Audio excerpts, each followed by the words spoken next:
Welcome to our AMA. This is going to be one of many more to come.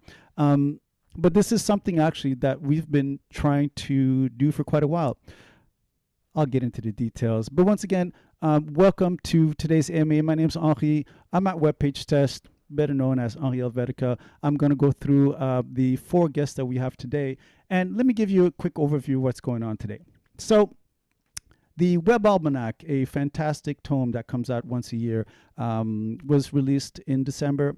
And we actually have been talking about doing something like this for quite a while. Something like where we can deep dive into some of the details and speak to some of the authors and the principles around it. And 3 years into this fantastic project, we were able to sort of like come together and get this done. So we are just glad that you could join us. So, as I said, this has been long in the making, so I'm going to get right into it and not waste any time. With me today, we have our four esteemed guests, and I'm going to go, I guess, in, would that be clockwise? Yeah, it would be. I'm going to start with Rick. Rick, did you want to introduce yourself? Sure. Hi, everybody. My name is Rick Viscomi. I work at Google as a developer relations engineer on the Web Vitals team, and I spend a lot of my time working on web transparency projects. Oh, you can tell my speaker just heard me. Hey, Google, stop. So, That's funny. web transparency is basically understanding the state of the web, and I do that through projects like HTTP Archive and the Chrome UX report. Awesome. Well, thank you for making some time. I'm glad you could join us. Next up, I believe at 12 o'clock is Nishu. Would you? Hey everyone. Yeah, my name is Nishu Goyal. I work as a full stack engineer at a company called Web Works. Most of my work revolves around improving the web with the different frameworks that we work with and improving the performance in general. And I think that's what brings me here. Fantastic. And you know, can we get an extra round of applause for Nishu because I think it's like midnight her time. So we definitely do appreciate her staying up and joining us for this amazing AMA. Next up, we have at 1 o'clock, I believe, is Sia. Hello, everyone. My name is Sia Caramelagos. I am in North Carolina in the US, and I am a freelance web developer and performance engineer. I also like to build a lot of things in public. It's hard to focus on just one thing, but I really do love performance and all things web. Awesome. I do know you like to build in public, especially the little Legos. Is that correct?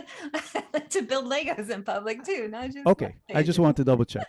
And lastly, but not least, at around 7 o'clock, we have Barry. Barry, stage is yours. Hey, I'm Barry Pollard. I am a software developer. I run a team for an Irish healthcare company here in Cork. And because I don't get enough at work, I get involved in a lot of open source projects in my spare time as well. Fascinated by the web and what's involved. And yeah, I got involved in the Web Almanac fairly early on and been helping Rick kind of wrangle the cats and gather it all together. Awesome. Well, Barry, thank you for joining us. I know it's the evening your time as well, so we do appreciate it. You're a family man, so I guess everyone's got just KD right now. Is that it? The door is locked. The iPads have been set on. We'll see if we can survive without them barging in like they usually do. Awesome. I mean, I remember seeing that BBC interview when the kids came in. So, you know, hopefully that won't happen. Thank you, everyone. Thank you for coming by. And we are going to get into everything Web Almanac, you know, some of the details on how this whole project was created. In fact, you know, we might as well start right now. You know, Rick, I wanted to ask you, essentially, the Web Almanac is born out of the HTTP archive. And for those who don't know, did you want to sort of like, sort of touch on what the HTTP archive is all about? Sure. It started in 2010 by Steve Souders to understand how the web is built. And that's actually still our mission today, is tracking how the web is built. And the way it works is that we track, it started off with just tens of thousands of websites, and it's grown to millions. And we test the sites on a regular basis. It also started bi-weekly, now it's monthly. And we try to understand everything there is to know about a web page. It's not just how many bytes did it load, but how was it built in terms of the different technologies that were used, CDNs, and everything about a page. And what makes it special is that it's entirely publicly queryable. And we report on the insights on the httparchive.org website, and more recently through the Web Almanac as well. Awesome, awesome. And as a perfect segue, I mean, we might as well jump into the Web Almanac, and how was it essentially even sort of conceived? Like, what went through your mind or the team's mind that something like the Web Almanac should come about? The impetus was definitely trying to facilitate access to the data. Uh, there are hundreds of terabytes of data. I think it's over a petabyte now in the HTTP archive data set.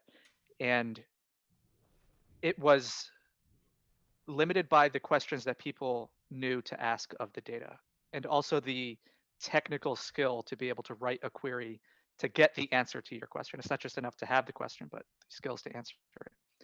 And so the problem that I was seeing in the community, the HTTP archive community, was there would be maybe one-off questions here or there. There's a discussion forum at discuss.httparchive.org, and people will ask questions and periodically follow up. One of them is like, what are the top RUM providers? And once in a while, somebody will ping the thread and be like, oh yeah, here's how things changed recently. So I kind of got the idea, actually inspired by Stoyan's performance advent calendar. Like, what if there was a regularly occurring publication that was written by the community, where we can tap into the expertise of everybody from different aspects of their expertise throughout the community, and they can write a chapter that has to do with a specific part of web development and the state of the web, and kind of crowdsource the knowledge behind the data that is in the HTTP archive, acts as the kernel of truth around which the authors are kind of telling a narrative about the state of the web, and it's written on an annual basis, and we can track how things are changing year to year. Awesome, awesome. Now, you mentioned something very important there, which is the community, and sort of tapping into expertise and whatnot. I mean, I'll ask Barry this: like, how do you go about choosing some of the authors, or some of the various roles that are needed to get this Web Almanac out? Yeah, so we don't want to choose the authors. We want the community to help us choose them. So we normally we put out various posts on social media. We started a GitHub thing. What we did last few times is we started an issue for each chapter and said, hey, if you're interested in JavaScript, put your name here, volunteer. If you'd like to see someone that you think would write well in JavaScript, tag them in it, see if we can get them involved. And then using GitHub and likes and +1s and thumbs ups and so on, can we try and choose that? I think some of the chapters that works quite well. Some of the popular ones, JavaScript, web performance, and that sort of thing. There are other chapters that are more difficult to source, and some of them have had the same authors a couple of years running. So I think part of what I'd like to get out of this is an open invitation for other people to get involved. I think for the authors, we do like, obviously, to be a bit of an expert in that area and have some sort of expertise in it. There's lots of other roles, however, if you're more junior or starting out in the web area, from analysts to help write queries, and we'll give a lot of help with that. We've got a website to write as well that I look after the dev team there. So there's huge amounts of opportunities there. Reviewing and editing. So if if you haven't got the expertise to actually author a chapter, you can get involved there, make comments, point out technical problems, or even chapter paragraphs that are difficult to understand or grok or whatever. So yeah, I think the authors ones are the ones that kind of get the name, and we do take a bit of care of it there, and we're trying to look for someone who can demonstrate their expertise, and we think we'll be able to commit to this, because it is quite a bit of effort and a bit of time to be involved. I think Nishu and the CEO will attest to that. And then the rest, there is an awful lot of opportunities separate outside of the authors as well to get involved. Awesome, awesome. Now, you mentioned JavaScript, so I'm going to ring that bell. Nishu, and let us know how. First of all, you chose the JavaScript chapter, which is, I think very interesting, because, if you just throw any kind of comment out on Twitter about JavaScript, it's kind of like people go a little crazy. There's little battles online, but this is the chapter that you wrote, and let us know what it was like. Writing that chapter, but specifically why you chose that chapter. There's a very interesting story behind this. I was working on the performance of my application, trying to improve the numbers there, and I was digging deeper into different resources, trying to improve that, which is where I came across one of the chapters of Web Almanac. I think it was 2020 JavaScript chapter. Wow. And then I dig deeper and I went into the issues. First into the repo, the GitHub repo, and then into the issues. And that's where I found I was only looking for the JavaScript keyword. So it was not the other chapters that I could come across. It was the JavaScript chapter that came in front, and the issue there, and that's where they were looking for authors, right? That's where I commented that, oh, I would love to author the chapter, and turned out I ended up becoming the content lead for that, right? Which is a hell lot of responsibilities, not just writing or preparing an outline of the chapter, or not just preparing the content off and on. It was like preparing the whole thing from scratch and then writing the queries, or getting help with the queries about it. So I think that's how it started. Oh, that's amazing. So basically it was a kind of like a happy accident. Oh yeah, I loved the accident, definitely. Awesome. And you'd mentioned that you're trying to look at some performance issues that led you to the Almanac. Speaking of performance, Sia, ye of the performance chapter. First of all, how did you discover the Almanac, and why did you choose? Well, we kind of know why you chose performance, because it's the best thing. But let us know how your story came about in authoring the performance chapter for the Almanac of 2021. Sure. I don't remember how I first came to the Almanac, because it's been a few years now. And I also I talked to Rick a long time ago, because I was like, I'm going to get into BigQuery and, find answers to questions.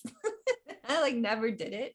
So I was like, I should just write a chapter in the Web Almanac, and then I'll kind of have to learn it. I mean, you don't have to as an author. You don't have to be an analyst, but I used to do more back end than front end. And so I do already know at least some SQL, not necessarily an expert, but I am sometimes a data wonk. I want to understand what's going on. And so that idea appealed to me, to be able to go into that data and find answers to questions, which of course leads to more questions and more queries. And so that's how I got into it. And then I finally committed to it last year. And yeah, anyone, when actually, I think, Rick, do you already have issues set up, or you haven't asked yet for authors for next year?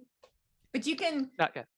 Yeah. When he does, you just say, yeah, I want to participate in this particular chapter. And that's how you get started. And I think they already mentioned there's different roles. You can be an author, which does have a lot of responsibility, but you can also get a lighter load by being an editor or a reviewer or an analyst. If you already know a lot of SQL, it would be really helpful.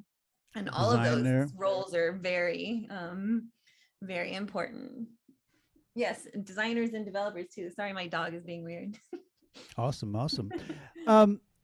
So Barry, Nishu, Sia, what was, beyond the opportunity? Did you have some kind of feeling of needing to sort of contribute back to the community when you joined the team and became an author and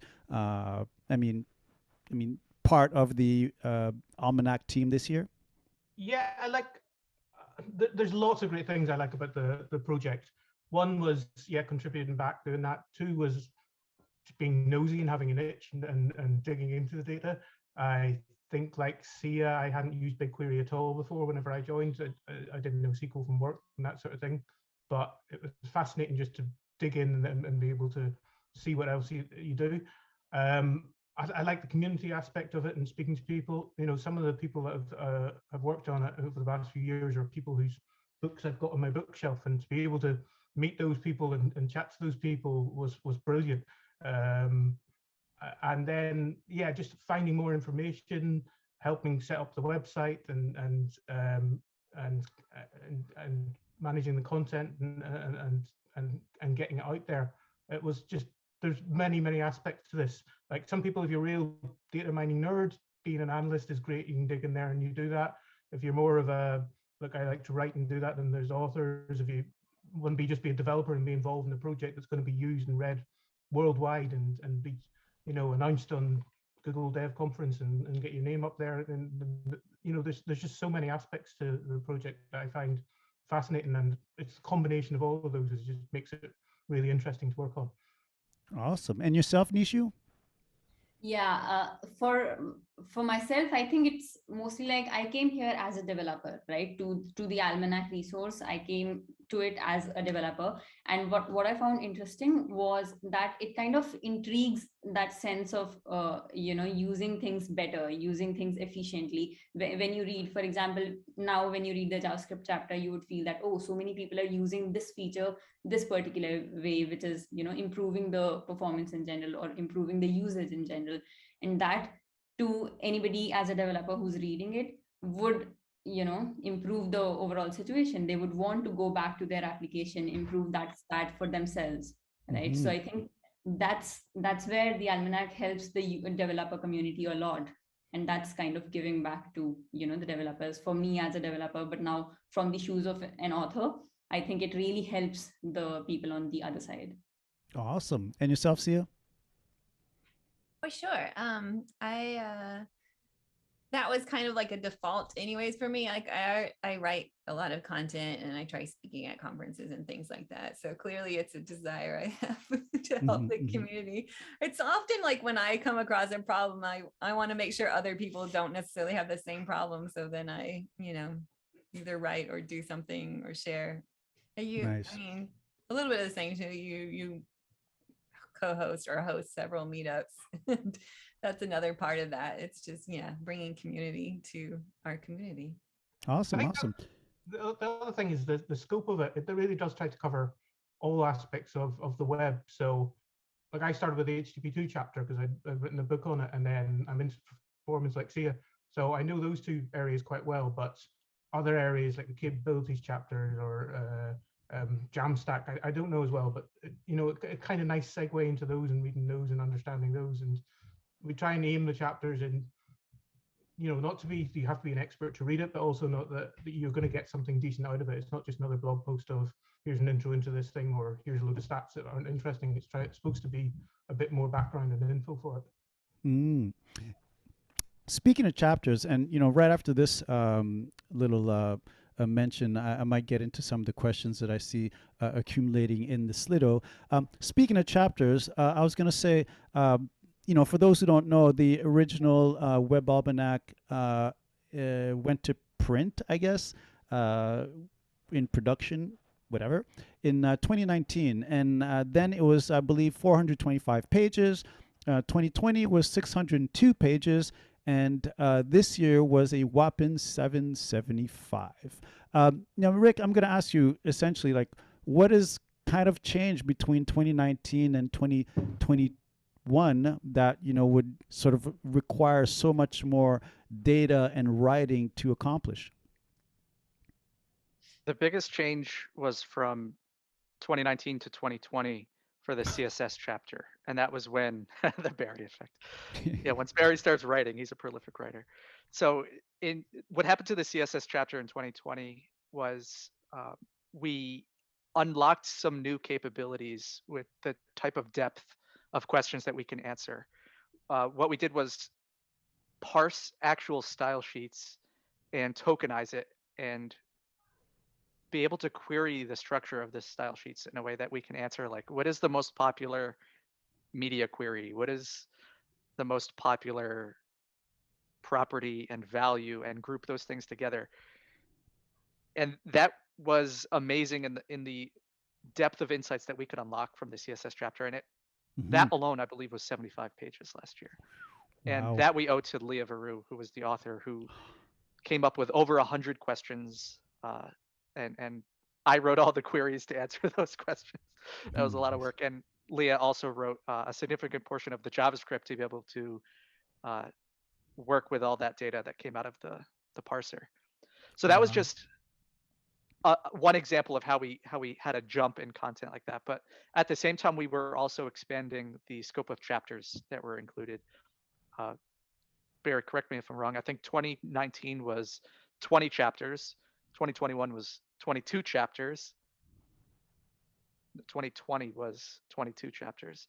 And in 2021, it was 24 chapters. So we're expanding the breadth of things that we can cover and also expanding the depth in terms of the types of content. I would love, for example, to be able to do the same thing for JavaScript that we did for CSS and say, like, what are the most popular variable names, or, Yeah. answer silly questions like that. Also ranking was new this year. So that was like a whole Good point. new set of stuff we could actually report on. Yeah, do you want to get into like what the ranking data looked like and what that enabled for you? Oh yeah, sure. I thought it was actually, it's a cross between, I think my chapter and the CMS chapter was the most interesting thing, which you actually discovered, Rick, because you look at so much of the data while we're all busy writing away. But I think some of that ranking data did like have some interesting insights. So if you don't already know, we now have it's from Crux, right? And the Crux data, no, and WebPage, both of them? I forgot actually. I use mostly Crux data for the performance chapter, so I kind of forget what's separate in the WebPageTest data versus the Crux data. Or HTTP. Ranking does come from Crux. Okay. Yeah, so we can now associate some information by ranking. So for the top 1,000 sites versus the top 10,000 and whatnot. And so it was kind of interesting to see that data and how, for example, performance metrics vary, but then also looking at some of those things, at least for me, it was really interesting to see how in the CMS data, how that varied by ranking, and then also which vendors, because like WebPageTest, WordPress is such a huge share of the CMS market that some of those things that they implement or don't implement can actually, I think, have a really big impact on performance because they are such a large part of what's not necessarily like the top 1,000 sites, but like the tail end, they have a much larger share. So it was really interesting to see that. And I think all of us that work on platforms should have a responsibility to try to make those platforms as performant as possible so that the developers have to think less about performance and all the nitty gritty. I mean, like they still should, but man, it's so much easier when it does the job for you, partially at least. Absolutely. Speaking of performance and larger platforms, some of you may know that WordPress actually has a sort of built a sort of performance team at core. And actually, I realized recently that Drupal is starting to do a little bit of work there as well, poking around. I'm going to get, by the way, and I think Rick had mentioned Leah Veru, for those who may or may not know, prolific CSS. Actually, she's on the CSS working group, if I'm not mistaken, and an incredible speaker and live coder extraordinaire, by the way. But I want to get into one more thing is we are building upon each year. So we wrote a lot of queries in 2019. And I remember Rick and I and the other guys who helped organize it said, well, that's done. At least 2020 will be easy. And we just need to update them from 2019 to 2020. And we thought there'd be no new queries. And then new authors come along, new analysts with new takes and things. And they basically rewrote most of it. Now we get those for free. And then people were adding a load more. And then in 2021, we thought, well, at least now we're definitely done. Same thing happened. We got an awful lot more queries there. And it's great because, as I say, people are like, okay, that's something I thought that could have been covered last time, or I've thought about since, and so on. So that's another reason for the growth, is just people have different insights or think about things to dig into differently. No, that's fantastic. It's sort of diversity of thought and query. Let's get into a question from Yi of Mr. Purdue, Yi of Cloudflare, Yi of Cloudflare TV, which I watch all the time, Yi of HTTP 2 and 3, if I'm not mistaken, Mr. Purdue. Please correct me if I'm wrong. But his question was, I believe, I guess for everyone, but particularly, oh no, for everyone here, if you had a genie that fulfilled 3 wishes for the almanac work next year, what would you ask for? I feel like Rick should take that one. The default to Rick. Maybe Barry, Rick and Barry. I do have a wish list, but some of them are more practical than others. But I guess that's what a genie is for. Yeah. The thing I think, I mean, if I could snap my fingers, I think we need to overhaul the analysis process. I think that is what is most burdensome to contributors in a couple of ways. So the first way is that there is so much data. It's a blessing and a curse in the sense that we have the ability to mine a lot of information out of the data set, but it's that much more cumbersome to work with. Querying a terabyte of data takes a certain amount of time, and BigQuery itself is a free service up to a point, and beyond that you have to start paying for it. And we want to make sure that nobody ever has to pay anything out of pocket in order to contribute to this project. So HTTP Archive, the organization, will absorb any of those costs, but it's just getting harder and harder to get data out in a way that's fast and efficient. So what I would change is an idea that I have for this year is utilizing the httparchive.org website more as a way of monitoring month-to-month trends of how the metrics are changing.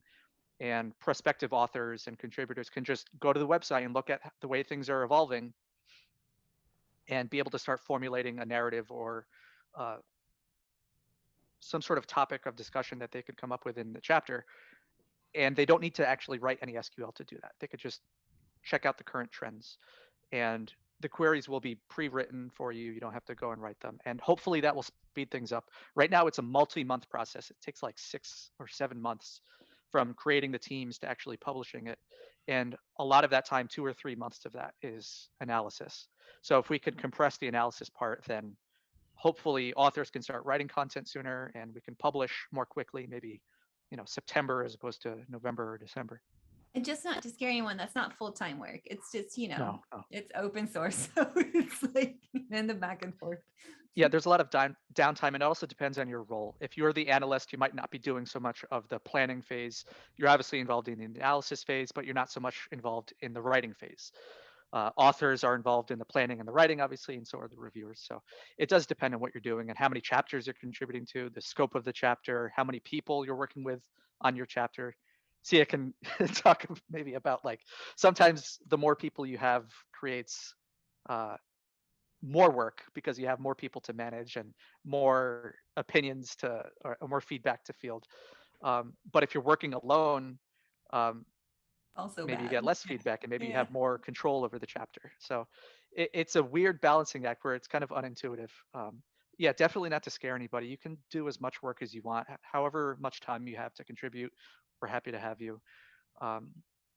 That's one wish fulfilled by a genie. I'm going to open it up to all the other contributors if you had any other ideas. Nishu, I think you have a wish. Yeah, so while Rick was speaking, there was this fun idea that came to my head, and it was we should have the genie suggest us different queries, different ideas for queries every day of half of the year when we are not working on the Web Almanac. That should be the time utilized for thinking of ideas, because this year I thought there was a lot of data, but so less queries that I wrote or I used the data for. There was so much information that I could get from that and think of other content there. It was mostly the similar content as compared to the last year. There was just few new sections, so we could, I think, introduce a lot more sections if we had the queries thought before. So the genie should do that for us, I think. Hello, genie. I should have the genie here, part of the AMA. Sia, did you want to say something for the third wish? No, I was just you keep talking about the genie. I think the genie is Rick. I don't know if he wants to do that. That'd be interesting. I mean, Lucas, I hope that answered your question. And in fact, Lucas, I feel like you should be signing up for some writing here. Hello, HTTP3. Do I get a vote for that? Can I do a Q&A, a poll? Let's go. We'd be happy to have it.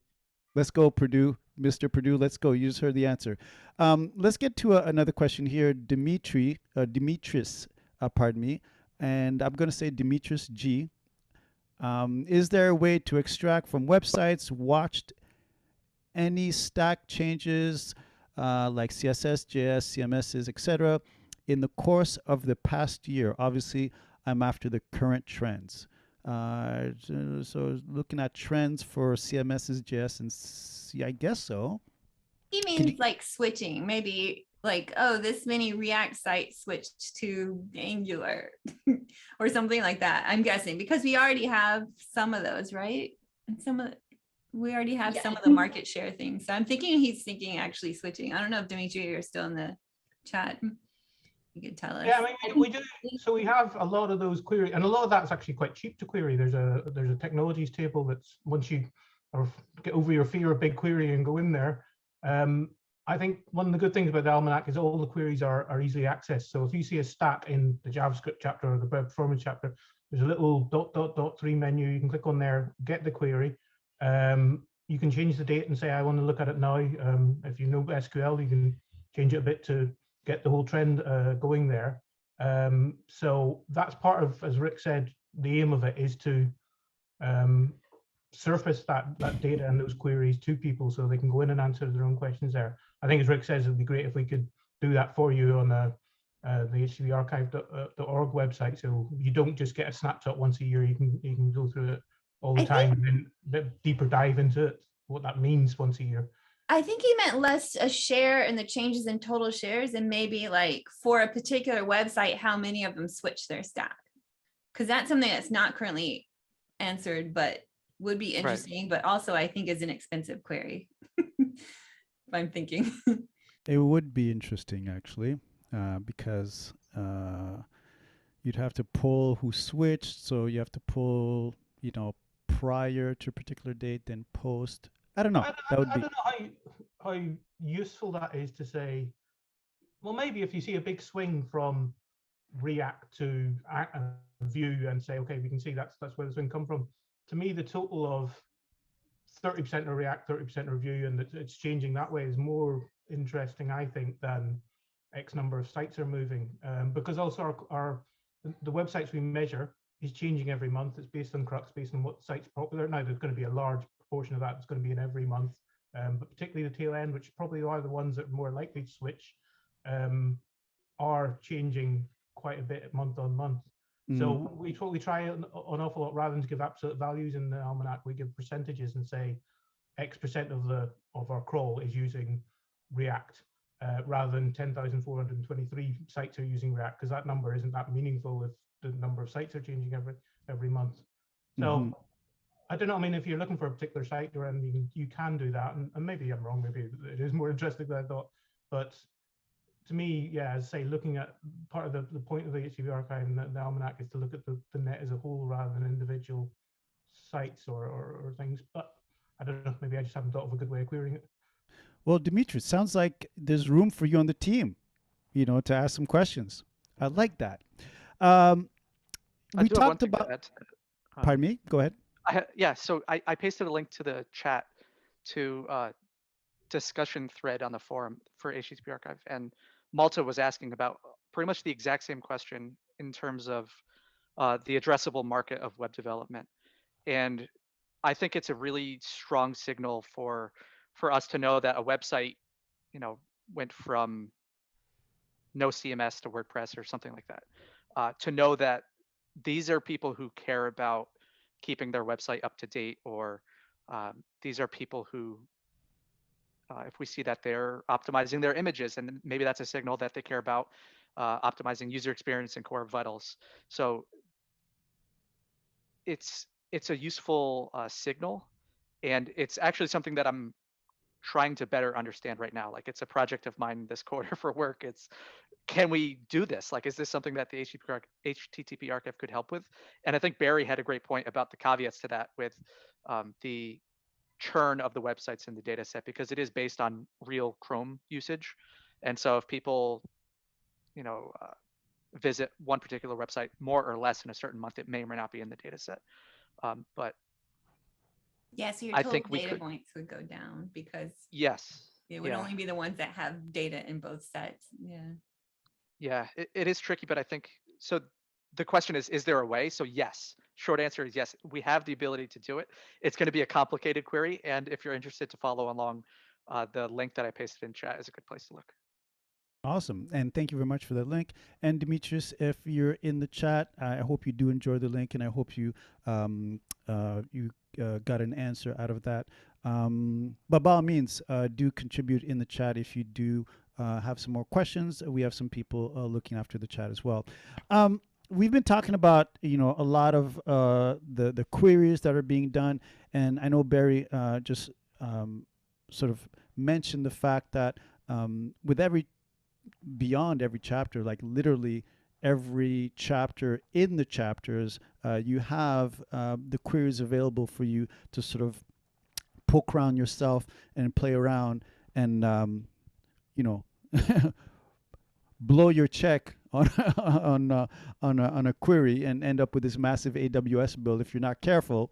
But there's you can actually go in there and really remix the queries yourself and sort of extract some of the assets that they've been collecting themselves as well in the almanac, and again just tweaking them, and you might get some of the answers that you've been looking for. But speaking of the queries and whatnot, and this is something I want to ask Rick. A lot of the almanac's data is also gathered with BigQuery. I do also understand that WebPageTest is sort of running under the hood. Did you want to share with the audience how that sort of runs? Sure. I like to call WebPageTest the engine that powers HTTP archives. So when we have millions of tests, the data that we get comes directly from WebPageTest. It is powering not only the direct insights that come out of the HAR file, which incidentally stands for HTTP archive, coincidentally,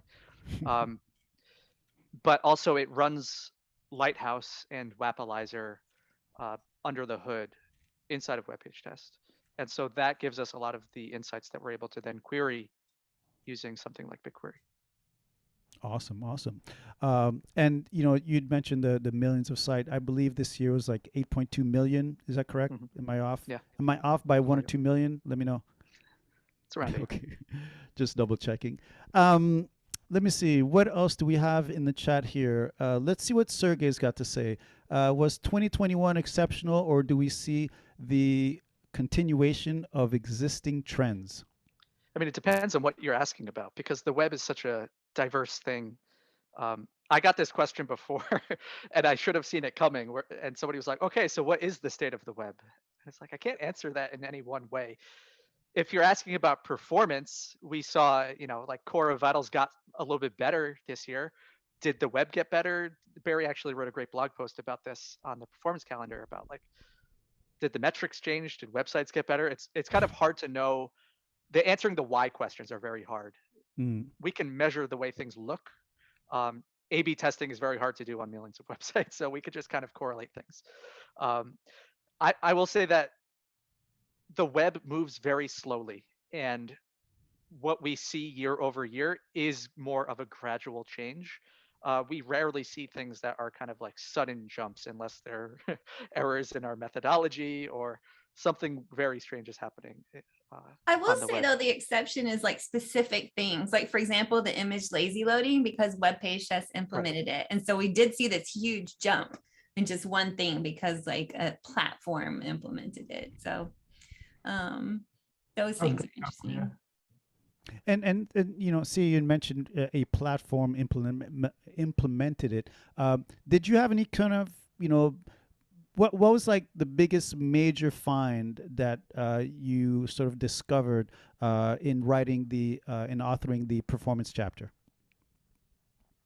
Well, that WordPress linkage, I think, was one.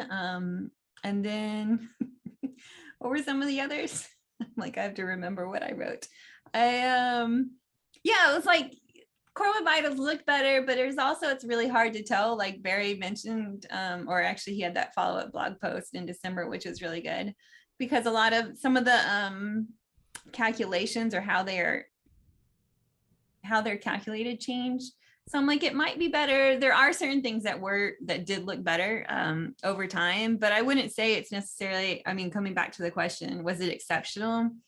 I don't necessarily think so. If we think about like why something might be exceptional in 2021, maybe because of the global panic, but I don't know if that kind of data would be that those changes would be reflected in the data. So like maybe there's more traffic or something, but like the nature of that traffic necessarily hasn't changed, or the websites themselves, or maybe more people went online, like I don't know. I'm trying to think of like, or hypothesize what would those impacts be, and would we have seen something exceptional from them? I don't know. Oh, and then we needed more interactivity metrics, better ones, but that's actually something that's currently being worked on. So yeah. Awesome. I just heard someone say something. If not, I'll jump in. I think as Rick says, the web moves slowly.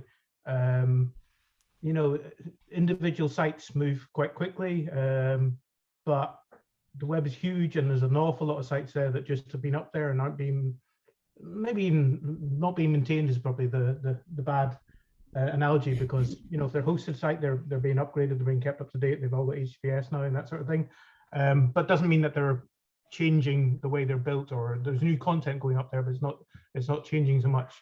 I think, to me, the bigger impact this year was probably what we looked at. So obviously Core Web Vitals has been a big thing, so I think nearly every chapter covered that. At some point, I think the ranking factor that Sia mentioned earlier was another big thing that was across the chapters. So I think we changed more so than, say, the web. But then there are individual examples, like lazy loading ones is a great example that has massively changed over the time. I think this is where Dimitri's question was actually interesting. Like we might be able to see, like if you looked at one website and tracked it, of course, there's all the caveats and limited data, but that would be interesting, because those are the things that are like, this has definitely changed. They changed like a framework or CMS or something like that. Whereas like you might not see it in the averages, but you might see it in tracking one website, because maybe like 20% of sites moved to this and another 20 moved away from that, but like the total content has changed the same.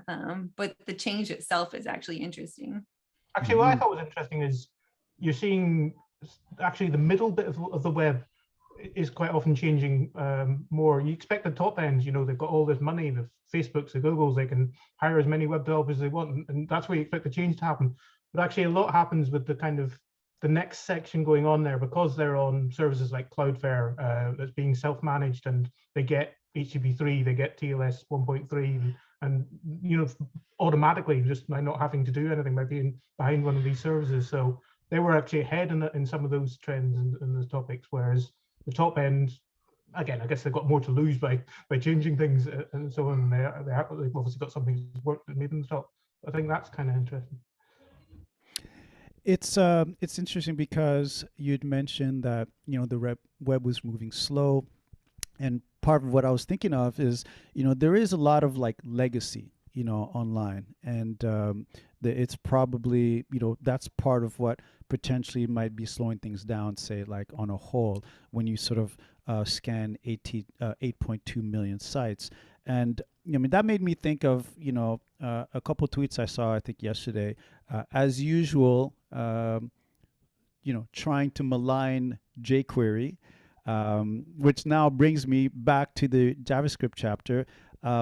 I mean, Nishu, was there any kind of like wow moment in your sort of writing of the chapter? Was there anything that caught your attention that, you know, made you realize like, wow, this is actually kind of crazy, made you want to double check your query, make sure it was written right, you know, and then you realize like, actually, this is what's happening?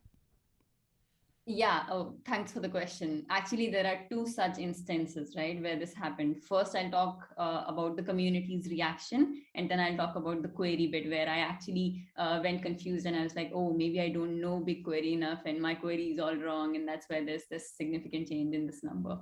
So the number one was when Rick posted on Reddit, I think it was about the usage of jQuery and, you know, the usage of frameworks in general. And this got a lot of traction because people went crazy about that 80% of websites still use jQuery and frameworks are nowhere. Why are we all about frameworks? Where's React? Where's Angular? Why is this just jQuery? So this was a very interesting reaction for me also in the beginning when I was writing it, when we saw the measurement of the data, and then the community's reaction totally, because nobody would expect that jQuery is still, it's not like 50%, right? It's not half of it. It's still like, okay, we would accept it, but 80% is just a crazy number. So that was a very interesting anecdote, I think. That's from the community's point of view. The other interesting instance was when I was analyzing the usage of async and defer attributes on the same script element. Um, so I was trying to compare it to the previous year, right? Previous year's percentage. It was 11.4% of mobile pages that use the async and defer attributes on the same script element. And the pages were found to have at least one script element with that usage. Now, this year when I checked that, there was a different difference in the query that I was using. And when we checked that stat using that query, it was 35.4. And I was like, this cannot happen, because there should definitely be some improvement. If not, a major improvement, it could be just 11.3 from 11.4, but it was 35. And I went back to Rick and I was like, oh, I think this is wrong. Can you check that? And we realized that the query that was used the last year, it was on the initial page load, which means the script elements that showed up there were having that percentage, and that's why it was 11.4. The query that we use now was based on the custom metric that we had written, and the custom metrics are run after the page has rendered, right? So there was a lot of data that was dynamically loaded, and that included those script elements with both. It's getting a very, very technical, I guess, but so after the dynamic load of the page, the two attributes appeared to be a lot more, and the percentage went to 35.4. Wow. So that made sense. And then we Rick dig deeper into it and found that there were many analytics type of websites that were dynamically injecting that kind of data in that. So that then finally justified that, that significant change. Wow. And, as Rick said at the very beginning, it's about discovering how the web was and is being built, and, we can see these trends from developers, present and past, as you mentioned, as we sort of refine these and tweak these queries and really kind of like get into the entrails and go through the details. Let's get into a few more questions here. I wanted to know, actually, for Rick, we're at 24 chapters this year. Is there a particular chapter you would consider adding, or is this one that's sort of, been, you've been mulling over? The short answer is the chapters that make it into the publication are suggestions from the community. And so even if I had like, I have a great idea for a chapter, and then it just comes into existence, we still need the people to author it and analyze it and review it. We need the subject matter experts who know that topic. So one thing that actually I would be more interested to see, it hasn't been written about before, but there has been interest from the community, is on sustainability and like the green web. This is, a huge topic for globalization purposes. So I would love to see that this year. If there's enough interest, we can maybe drop a link into the chat for the interest form that we have, where people can sign up and say, I'm interested to do either authoring, reviewing, analyzing, and you can specify like what topics you're interested to participate in. And sustainability is one of them.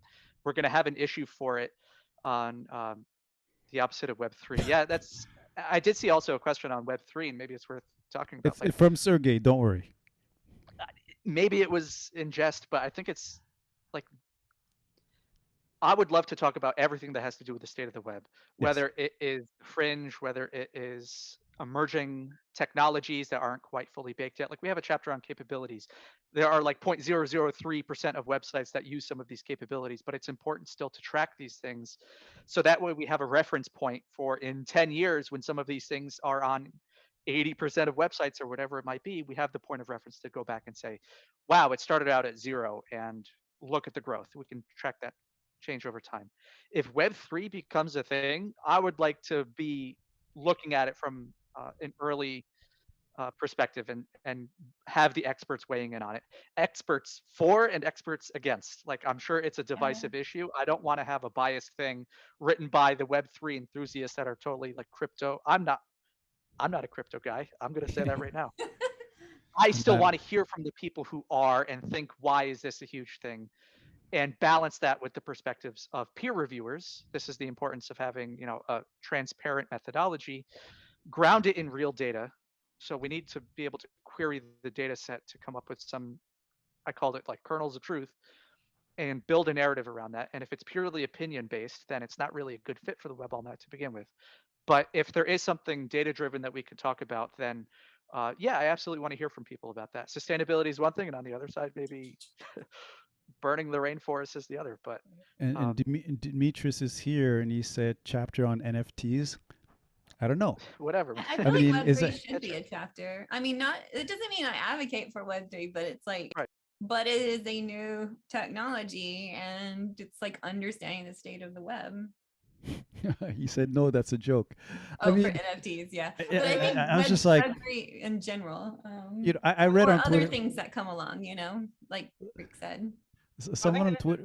Because we get the, I can't remember what it was exactly. Rick, you might remember, but there was a comment on Twitter saying that some of the technologies are more in there, like CSS and JS is only used by 2% of the chapter, and that the person, I think they might have been involved or obviously used it, felt that was derogatory. Whereas then you've got capabilities where we give it a whole new chapter, even though it's used only by 0.001%, or Jamstack is only used by 0.2%, and we pick it up. And there was a feeling there that, are we being there? And I think that it is important to look, as Rick says, at the maybe niche now and maybe new things there, but also the staples. Like, I think we'll always have a CSS chapter, we'll always have a JS chapter, we'll always, those ones. I think some of the other ones might come and go. We lost a couple of chapters, we gained a couple of chapters, and we might not have the same ones every time. But to Rick's point, we need the chapters staffed. So, if we've got no one wants to take the JS chapter next year, it's difficult to do that one if no one can step up to it. If someone's got a great idea for sustainability or for something else or for Web3 or whatever, make that suggestion, and if there's enough interest, then we'll gladly take it. I mean, I'm of two minds there, but I do agree that, if something's buzzing enough, it does deserve some attention, and you can look at the data and figure out, like, is it worth all this attention and, sort of resources or whatever it may be that's the other point. And if I see someone's just made the point in the chat, is have we got the data? Because we talked about a design chapter, I think, last year, and we want it to be a data-driven report. It's not just an opinion piece. So we need to think about, can we get enough data here to make a chapter out of it as well? But again, that's what's good for brainstorming. Sit there, say, I want a sustainability chapter. These are the sorts of things I would look at. The amount of JS that's loaded, the amount of time it's spent executing it, the size of images. And again, some of that's covered in other chapters, but bringing it together with a green view and maybe is a good thing. If it's just going to be repeating a lot of things, or we're going to have one query and we're going to try and make that data cover 2 or 3 or 10 pages, then it's a bit, is there enough there for the HTTP archive to cover? It's I'm not sure what it's going to be called, Green Web or Green Tech or whatever it may be, but over at the WebPageTest blog, actually, our last and most recent blog post was about that very much topic, which is sustainability and sort of emissions and whatnot. And that said, I'm actually going to plug it here as well. I'm actually having a meetup on the very topic. We have 3 very distinguished speakers who are going to discuss the idea of resource use and sort of like the emissions that emerge from some of these applications that we're using. And again, it might be, a very small portion individually, but you scale that globally to people being on their phones all the time and just resources being used. And again, that's where the Web3 might come in, because the commentary is that they are very resource intensive. So that's something to look at as well. We're pretty much rounding the corner to the end. I wanted to sort of open it up to the group and, sort of like one last statement about the Almanac, maybe talk about how they can join the team, inquire about being a writer for 2022, whatever. I'm definitely going to open it up. Whoever wants to start. I guess I could start. My closing thoughts are basically the Web Almanac is community driven. It's by and for the community. So if you're interested to help out, if you have ideas, whether or not you have the time to contribute, we'd love to hear from you. Just drop in a comment on any of the issues on the repository.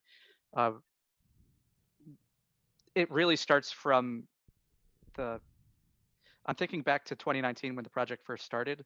I sent out a tweet and I was like, I think it would be great if we had this type of resource. And there was a publicly editable Google Doc, and everybody just kind of poured in and collaborated on this doc. And that was a huge inspiration for me that such a project could be viable.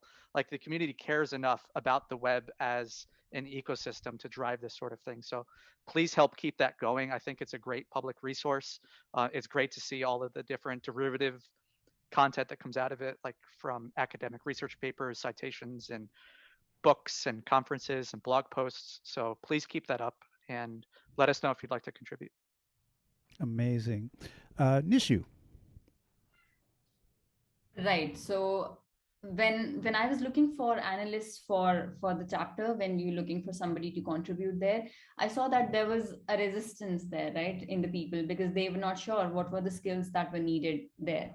And I somehow wanted to, because I knew that now after becoming an author, right, I knew that it's not like you should be a BigQuery expert, for example. It's not like you should know what the data needs to be, and that's when you should jump in, right? So I think I would like to clear that misconception that it's just about the idea that this is what you're trying to achieve from the data. This is the data. This is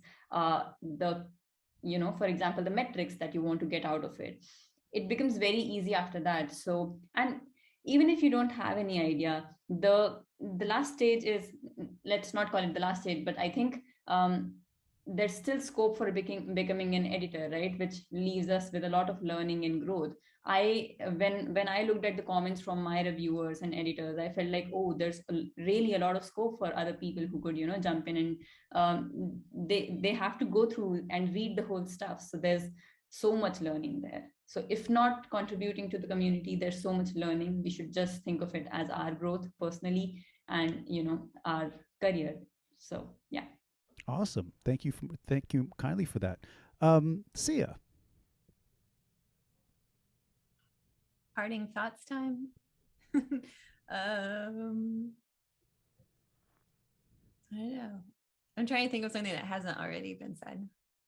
I would echo that a lot of those definitely consider not author things too, because I needed more help with analyst work, and you don't have to be like a perfect expert. A lot of queries are there from last year, so you just reuse them, or maybe you just tweak one little part of it. So and actually for all of it, you don't necessarily have to be you don't have to be the perfect writer. There's reviewers and editors there for that reason, and there's tools to make you better at that.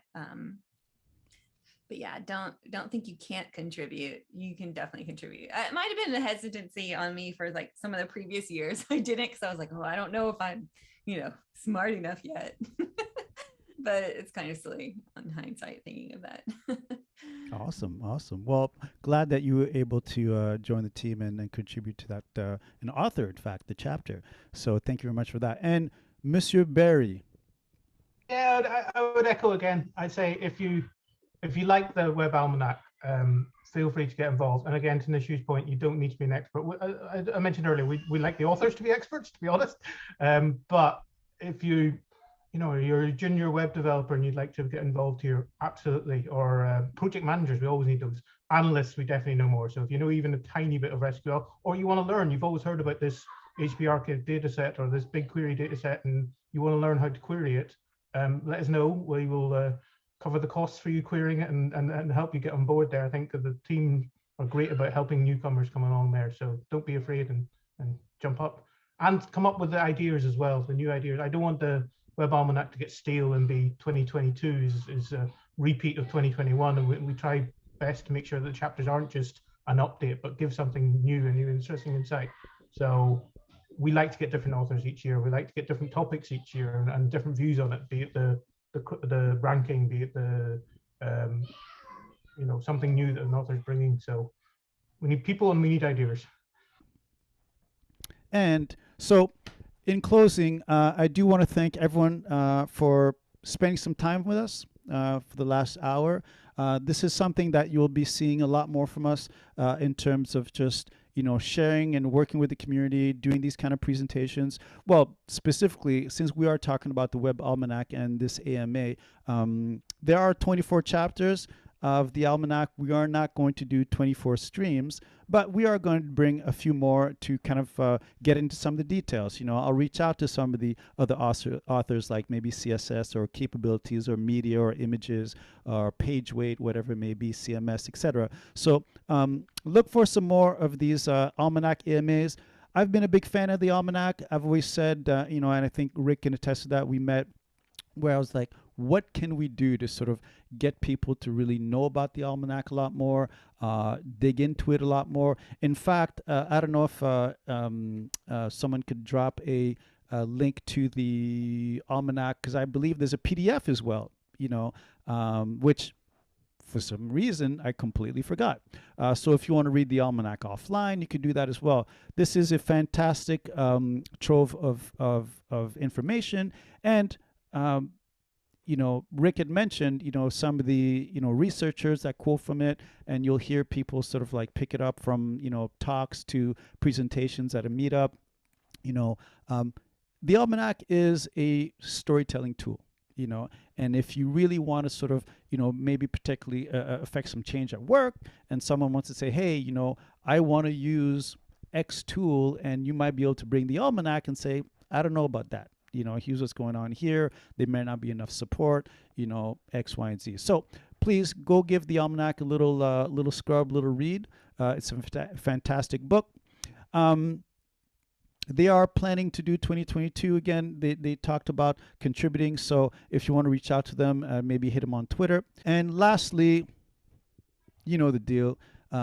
If you're not auditing without, if you're not auditing with WebPageTest, like you're not auditing right. It's the bottom line. But honestly, we talked earlier today about sort of like surfacing a lot of data. We can at WebPageTest. Go give it a little run. You don't have to register. You can do a little free audit, or you could actually register and get some additional info out of that. You'll be able to save your queries, et cetera, et cetera. But we can get into those details tomorrow. So tune in tomorrow for Twitch Live. And of course, please give us a follow on Twitter if you can, at Real WebPageTest. We'll be sharing a lot of the details as things come about for the next AMAs. Other presentations we'll be doing throughout the year. Any involvement we'll have in the community, and as well any updates with WebPageTest that we make, we'll be able to sort of tease them out through our Twitter account. So please give us a follow.